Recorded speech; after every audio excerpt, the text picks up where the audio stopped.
حامدا للہ تعالی اولا و ثانیا وللإمام الصلاة إليه ثانيا والصلاة والسلام على أفضل الرسل محمد وآله مسليا محمد وآله مسليا في غلبة الصلوات مجليا ومسليا أما بعد فأعوذ بالله من الشيطان الرجيم بسم الله الرحمن الرحيم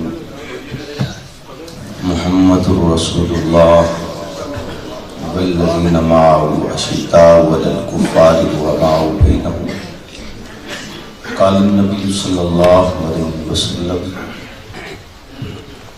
أصحابي كالنجوم فبمقتديتم اقتديتم أو كما قال صدق الله وصدق رسوله النبي الكريم درود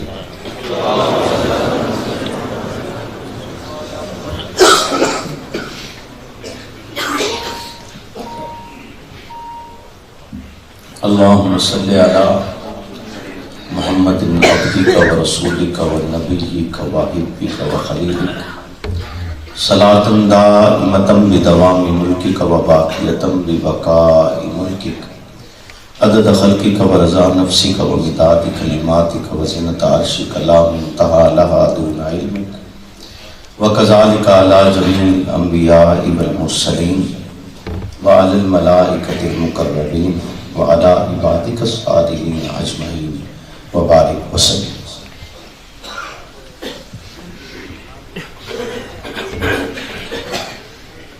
محمد سے پیار کرتے ہیں تیرا احسان ہے مولا، ہماری بخشش کا بس یہی سامان ہے مولا، تیرے شاہ مدینہ چھوڑ دیں جنت کے بدلے، یہ سودا ہم نہیں کرتے ہمیں نقصان ہے مولا، تیرے باغی تیرے شاکم بشر اچھے نہیں لگتے، تیرا سایہ نہ ہو جن پر وہ سر اچھے نہیں لگتے، تیرے اصحاب سے مجھ کو محبت کیوں نہ ہو آقا، کسے اونچے گھنے ٹھنڈے شجر اچھے نہیں لگتے، میرے سوا سر مقتل مقام کس کا ہے، میرے سوا سر مقتل مقام کس کا ہے، کہو کہ اب لب قاتل پہ نام کس کا ہے، ہماری لاش پہ ڈھونڈو نہ انگلیوں کے نشان، ہماری لاش پہ ڈھونڈو نہ انگلیوں کے نشان، ہمیں خبر ہے عزیزوں یہ کام کس کا ہے، وہ مطمئن تھے بہت قتل کر کے جنوی کو، وہ مطمئن تھے بہت قتل کر کے جنوی کو، مگر یہ ذکر وفا صبح و شام کس کا ہے. میرے واجب الاحترام دوستوں بزرگوں، آج آپ کے اس مرکز علامہ شعیب ندیم رحمۃ اللہ علیہ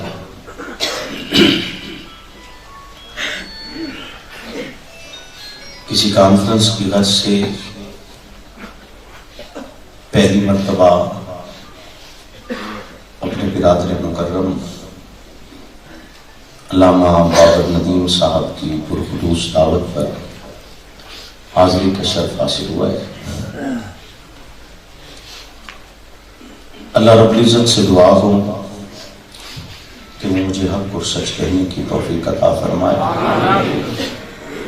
اور حق اور سچ کہنے کے بعد مجھے اور آپ کو اس پر عمل پیرا ہونے کی بھی توفیق عطا فرمائے، اور ساتھ ہی ساتھ اس مرکز کو، اس گلشن کو دن دگنی رات چگنی ترقی عطا فرمائے، اور بابا ندیم صاحب کو استقامت اور اسی جرات کے ساتھ کام کرنے کی توفیق عطا فرمائے. علامہ شعیب ندیم صاحب کا جو تعلق، جو پیار میرے والد محترم سے تھا، وہ کسی سے ڈھکا چھپا نہیں، اور الحمدللہ مجھے اس بات کی خوشی ہے کہ بابر صاحب نے بھی اور میں نے بھی، ہم نے اس روایات زندہ رکھا ہوا ہے جو ہمارے بڑوں نے ہمیں دی. اللہ ہمیں سلطان مدائم رکھے. میرے واجب الاحترام دوستو، آپ کی اس کانفرنس کا عنوان خاتم النبیین کانفرنس ہے.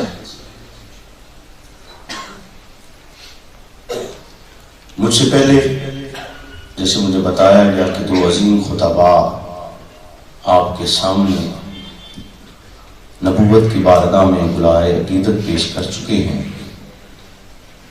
میں بھی کچھ چند باتیں اس عنوان کے مطابق آپ کی گوشت گزار کرنے کی کوشش کروں گا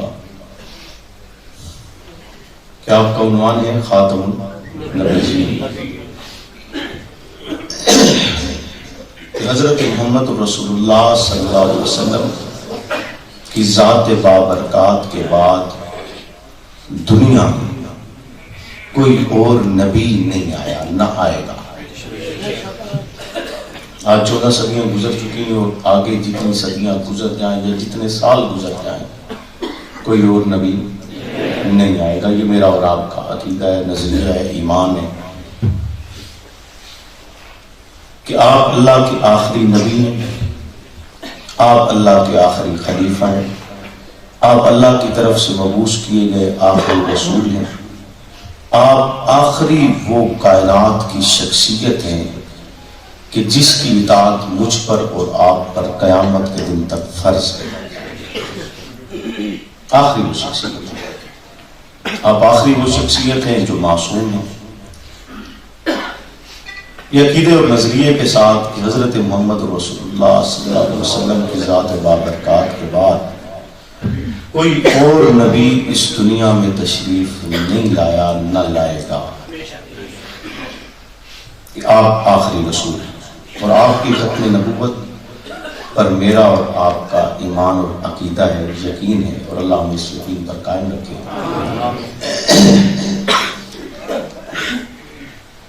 اللہ رب العزت کا ایک نظام ہے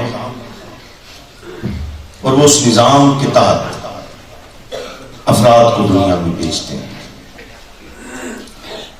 اور جب وہ اس دنیا میں آتے ہیں ان پر ان کی ذمہ داری ہوتی ہے، وہ اس ذمہ داری کو پورا کرتے ہیں۔ رب کا معنی یہ ہوتا ہے کہ وہ کسی بھی چیز کو اس کے تھوڑے سے لے کر اس کو حد کمال تک پہنچا چھوڑے، اور اللہ رب العزت ہر چیز کو اس کے تھوڑے سے لے کر اس کی حد کمال تک پہنچاتا ہے۔ جیسے آپ کھیتی میں دانہ ڈالتے ہیں تو وہ آپ کو 100 دانے دیتی ہے، یہ کس کی وجہ سے دیتی ہے؟ رب کی وجہ سے۔ اللہ نے نبی بھی بھیجے اور نبیوں کو بھیجتے بھیجتے پہلے ایک علاقے کے لیے، بستی کے لیے، اس تھوڑے سے حصے کے لیے، ایک ملک کے لیے، پھر بالآخر نبوت کو حد کمال تک پہنچا دیا، اور حد کمال پر پہنچ کر وہ حضرت محمد رسول اللہ صلی اللہ علیہ وسلم کو آپ نے بھیجا کہ یہ نبوت کا اخیر ہے، نبوت کا کمال ہے، اس سے بڑھ کر اور کوئی نبی آ سکتا نہیں، آپ سے بڑھ کر کوئی اور نبی آ سکتا نہیں۔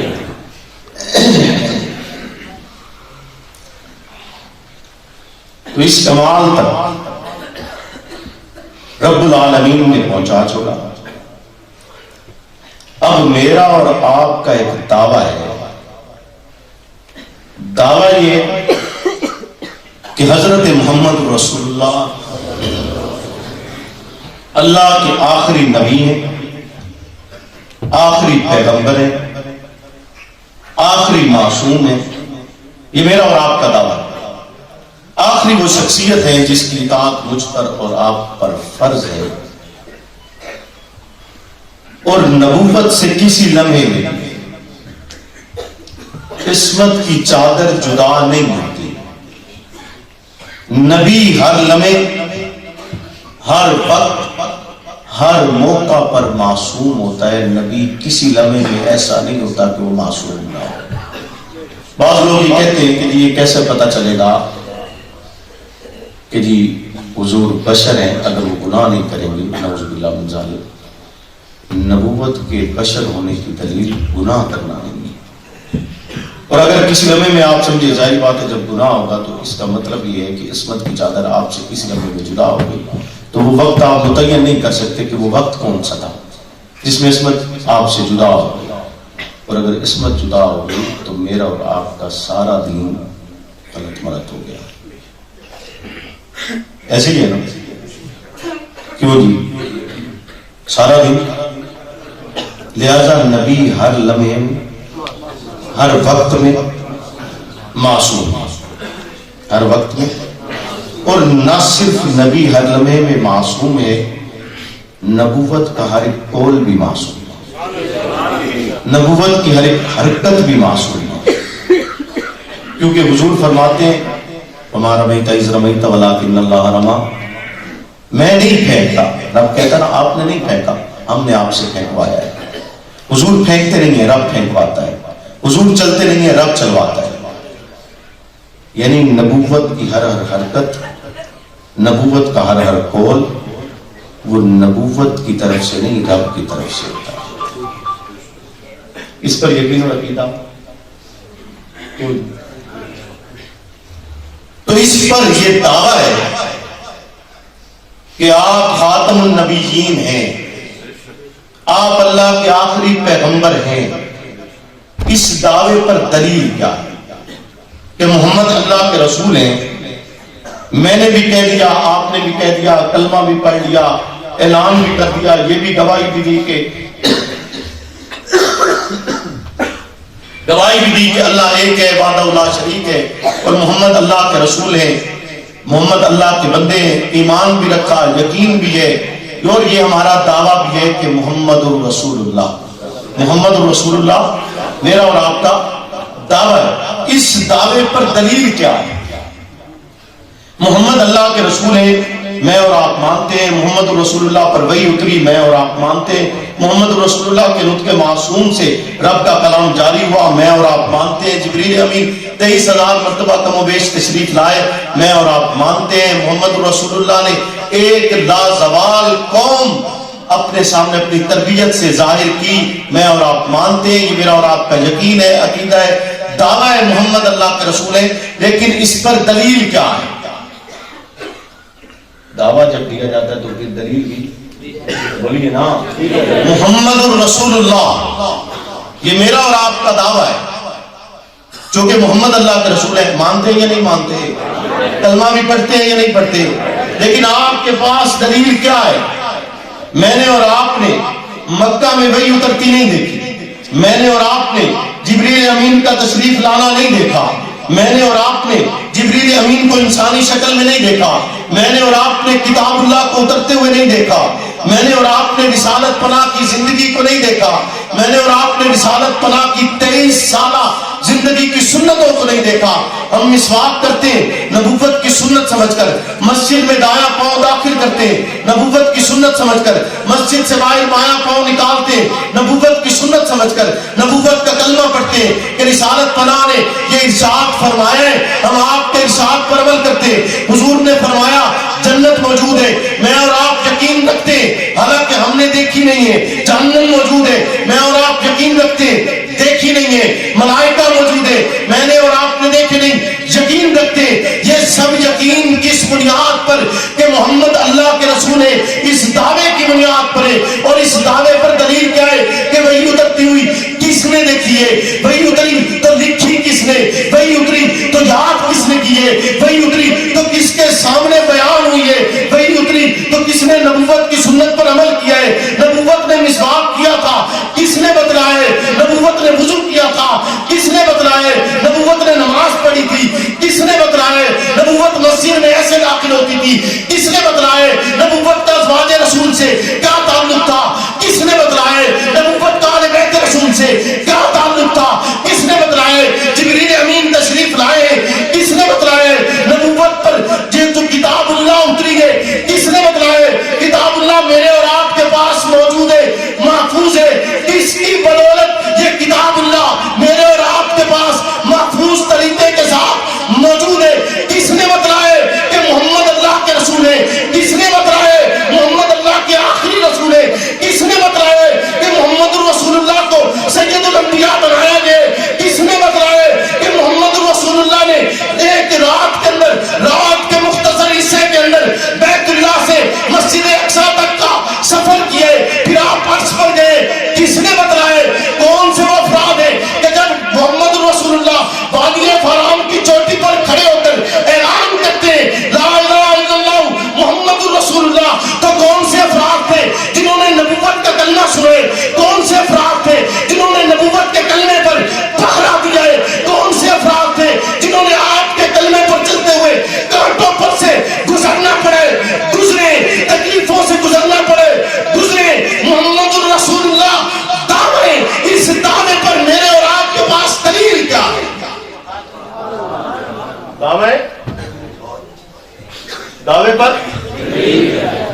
دلیل کیا ہے؟ محمد الرسول اللہ دعویٰ ہے، دلیل اصحاب رسول اللہ۔ دلیل کیا ہے؟ اصحاب رسول اللہ، جو کہ وہی ہیں جنہوں نے وحی اترتی ہوئی دیکھی، وہی ہیں جن کے سامنے مہر نبوت ظاہر ہوئی، وہی ہیں کہ جب وہ ایمان لائے تو پھر تپتے ہوئے تیل کے کڑاہے میں ڈال دیا، ثابت قدم رہے، وہی ہیں جو شیب ابی طالب نے نبوت کے ساتھ 3 سال تک بھوک اور پیاس کو برداشت کرتے ہیں، وہی ہیں جنہوں نے مکہ اپنے گھر چھوڑ کر مدینہ طیبہ کی طرف ہجرت کی ہے، وہی ہیں جنہوں نے خندق کو دی ہے۔ وہ نبوت کے وہ گواہ ہیں جو گواہ نبوت کے ہر مقام پر، کہ جہاں جہاں نبوت نے حکم کیا وہ وہاں وہاں پہنچے۔ نبوت نے لہو مانگا، انہوں نے لہو دیا ہے، نبوت نے خدمت مانگی، انہوں نے خدمت کی ہے۔ ہر قدم پر نبوت کی زندگی کے ہر گوشے کو اگر میرے اور آپ تک کسی نے پہنچایا ہے تو وہ اصحاب رسول اللہ ہیں۔ ان کے بغیر آپ کتاب اللہ پر یقین کس طرح کر سکتے ہیں؟ آپ رسالت اللہ کی رسالت پر یقین کیسے کر سکتے ہیں؟ جب تک آپ کو کوئی صحیح عادل شخص بتلاتا نہیں ہے آپ ایک عام سی بات پر یقین نہیں کرتے، اور اتنی بڑی بات پر جو میرے اور آپ کی زندگی کا محور ہو، جو میرے اور آپ کی آخرت کا محور ہو، جس میں میری اور آپ کی نجات ہو، اتنی بڑی بات پر آپ بغیر کسی عادل شخص کے کیسے یقین کر سکتے ہیں؟ یقین کر سکتے ہیں؟ بولیے نا، عادل ہونا چاہیے یا نہیں ہونا چاہیے؟ آج آپ اپنے مسلح پر ایسے شخص کو کھڑا نہیں کرتے جو گنہگار ہو یا زانی شرابی ہو، کھڑا کرتے؟ بولیے نا۔ بلکہ جو مولوی کو یہ گناہ کر لگے نا، مولوی ایک گناہ کر بھی لگے، غلطی نال کی تھائی کوئی اس کو غلطی ہو جاوے تو اس کی سزا 4 گنا ہو جاتی ہے۔ او دی روزی روٹی غیر کھچ لینی ہے۔ ہن تو ساری مسجد دے مصلے تے نہیں کھلونا، ساری مسجد دے مصلے تے نہیں کھلونا، کیونکہ مولوی صاحب تو ساری ٹی وی دیکھیا ہے، ٹی وی دیکھنے پر مسجد کے امام صاحب گئے، ان کو فارغ کر دیا گیا، تنخواہ ختم، مکان خالی کرا دیا گیا کہ مولوی صاحب آپ نے ہماری امامت کرنی ہے، اور امامت کرنے والے کے اندر خوبیاں موجود ہونی چاہیے کہ وہ سب سے بزرگ ہو، خوبی موجود ہونی چاہیے وہ سب سے اچھا عالم ہو، خوبی موجود ہونی چاہیے وہ فقہ کو سب سے زیادہ جانتا ہو، خوبی موجود ہونی چاہیے کہ وہ سنت رسول اللہ پر عمل کرتا ہو۔ آپ اپنے سامنے کھڑے ہوئے امام میں یہ خوبیاں دیکھتے ہیں، تصور کیجئے رسالت فنا مسجد نبوی میں تشریف لائے، آپ کی موجودگی میں آپ کے سامنے حضرت ابو بکر مصلی نبی پر کھڑے ہیں۔ حضور جب تشریف لائے حضرت ابو بکر پیچھے ہٹے، آپ نے فرمایا نہیں نہیں ٹھہر جاؤ، ابو بکر تم امامت کے لائق ہو، ابو بکر تم امامت کے لائق ہو، کھڑے رہو۔ ابو بکر کھڑے رہے، رسالت فنا تشریف لائے اور ابو بکر کے آگے بیٹھ گئے، اور پھر زمانے میں دیکھا کہ محمد الرسول اللہ نے امامت کی، صدیق اکبر کی، صدیق اکبر نے امامت کی ہے، اصحاب رسول اللہ۔ یہ نبوت کی تربیت ہے اور نبوت کا پیغام ہے، نبوت کا، بولیے نا، یہ نبوت کا۔ پھر جب نبوت تربیت کرتی ہے، اور نبوت کے تربیت یافتہ افراد وہ کوئی عام افراد نہیں ہوتے، وہ ایسے افراد ہوتے ہیں کہ اگر 14 صحابہ چین کی سرزمین پر آئے تو 14 کروڑ مسلمان ہوئے۔ میرے اور آپ تک اگر دین پہنچا ہے تو اس کی بدولت صحابہ کی بدولت پہنچا ہے کہ میرے اور آپ کے خطے تک وہ آئے، اس خطے تک وہ پہنچے اور ہم تک ایمان پہنچ گئے۔ ہم باقی دنیا سے پہلے مسلمان ہو گئے نا، باقی دنیا میں اب اسلام کی کرنیں پہنچ رہی ہیں، تبلیغی جماعت کی بدولت ہے یا دیگر افراد کی بدولت، لیکن آپ تک ایمان پہلے پہنچا ہے تو یہ کس کی بدولت ہے؟ پھر آپ اپنی ذمہ داری کو آگے پورا کر رہے ہیں کہ آگے اس پیغام کو پہنچا رہے ہیں۔ تو یہ اصحاب رسول اللہ کی بدولت میرے اور آپ تک بولیے نا ایمان پہنچائے. نبوت جب تربیت کرتی ہے، میں خوبصورت مثال آپ کے سامنے ذکر کروں گا کہ حضور ایک سفر پر روانہ ہے، اور اس سفر پر آپ ہمیشہ جب سفر کرتے تو آپ کے ازواج میں سے ایک ازواج آپ کے ساتھ ہوتا. آپ سفر پر روانہ ہیں اور آپ کے اس سفر میں آپ کے ہمراہ سیدہ کائنات تمام مسلمانوں کی ماں سیدہ طیبہ طاہرہ منزہ زاہدہ، وہ شخصیت کہ جس کے بستر پر قرآن اترتا ہے، وہ شخصیت جس کے لیے جبریل رب کا سلام لاتا ہے، وہ شخصیت جس کے دروازے پر اصحاب رسول دست بدستہ خدمت کے لیے کھڑے ہوتے ہیں، وہ شخصیت جس کی طہارت کا تذکرہ رب اپنی کتاب میں کرتا ہے کہ قیامت کے دن تک وہ کتاب اللہ مسجد محراب میں پڑھی جاتی رہے گی کہ مسجد میں آپ کا امام صاحب وہ آیات پڑھے گا جو آیات امی عائشہ کی تطہیر کے لیے اتری ہے، وہ آیات آپ کی مساجد میں تلاوت قیامت کے دن تک کی جاتی رہے گی. وہ شخصیت آپ کے ہمراہ ہے. سفر کے اندر حضرت امی عائشہ کا ہار گم ہو جاتا ہے. ہار گم ہوا، آپ نے حکم فرمایا ہار تلاش کیا جائے، ہار تلاش کیا جائے.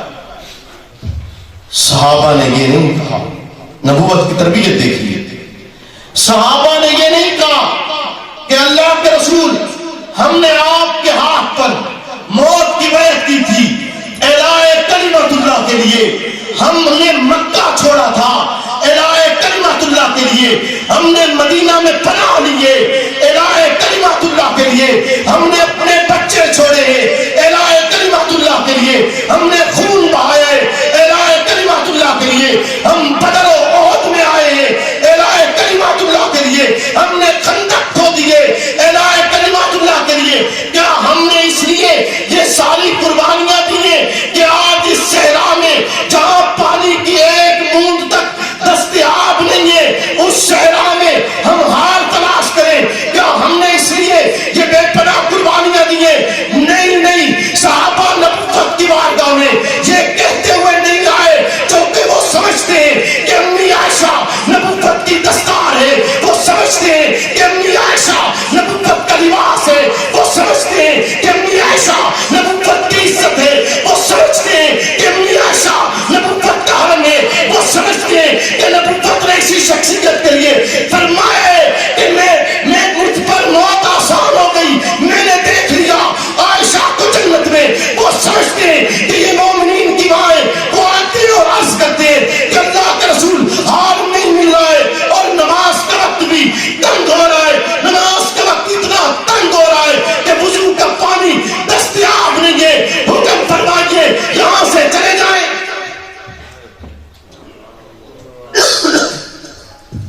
یہاں سے چلے جائیں.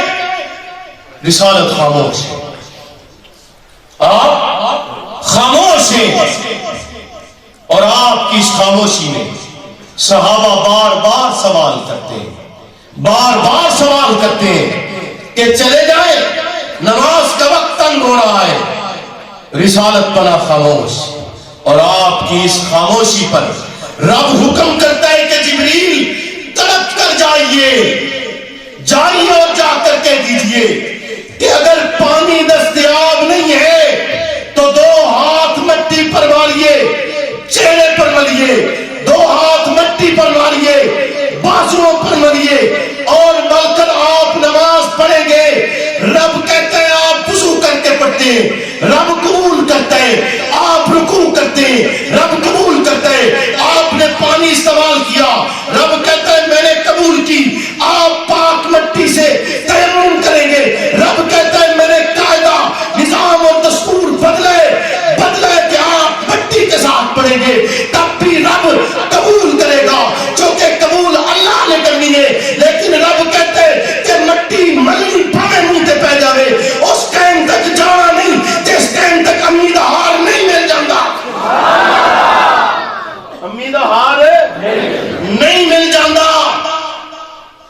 ہار کے تحفظ کے لیے تطہیر تو بہت بڑی بات ہے. تطہیر پہ رب کا کلام کیوں نہ اترے کہ ہار کے لیے تیمم اتر آیا, ہار کے لیے تیمم اتر آیا. رب نے دستور بدل دیا, نظام بدل دیا. یہ وہ واضح پیغام ہے جو پیغام آپ ایک طویل عرصے سے سنتے آئے ہیں, اور مجھے اور آپ کو یہ سبق دیا گیا. اور اس گلشن میں کھڑے ہو کر اس گلشن والے نے بھی آپ کے لیے قربانی دی ہے, اور قربانی دے کر یہ بتائے کہ موت کا ایک وقت متعین ہے. اس نے اپنے وقت مقررہ پر آنا ہے. دنیا کی کوئی طاقت وہ وقت پہلے نہیں لا سکتی, اور جب وہ وقت آ گیا پھر قبر کی پاتال سے مجھے اور آپ کو کوئی نہیں بچا سکتا. مجھے اور آپ کو کوئی بچا, اور جب تک وہ وقت نہیں آتا دنیا کی کوئی طاقت مجھے اور آپ کو قبر کی پاتال میں نہیں اتار سکتی. یہ وہ واضح پیغام. اور یاد رکھیے, دنیا کی اگر کوئی محفوظ ترین پناہ گاہ ہے, کوئی محفوظ ترین پناہ گاہ ہے, تو میرے نزدیک دنیا کی سب سے محفوظ ترین پناہ گاہ حضرت محمد رسول اللہ صلی اللہ علیہ وسلم کے بازو ہیں. اور آپ کے ان بازوؤں میں بھی آپ کے رخت جگر کا لاشا ہے. موت کا وقت متعین ہے. میرے اور آپ کے لیے وہی پیغام, اسی سوچ, اسی ساز کے ساتھ, اسی انداز میں جو پیغام آج بھی آپ کو مل رہا ہے. اگر آپ سن سکتے ہیں وہ آواز اب بھی آپ سے کہتی ہے. اگر آپ ادراک رکھتے ہیں تو سنیے, وہی آواز آج بھی مجھے اور آپ کو پیغام دے رہی ہے. فنا فی اللہ کی کہنے بقا کا راز مجھ پر ہے, جسے مرنا نہیں آتا اسے جینا نہیں آتا.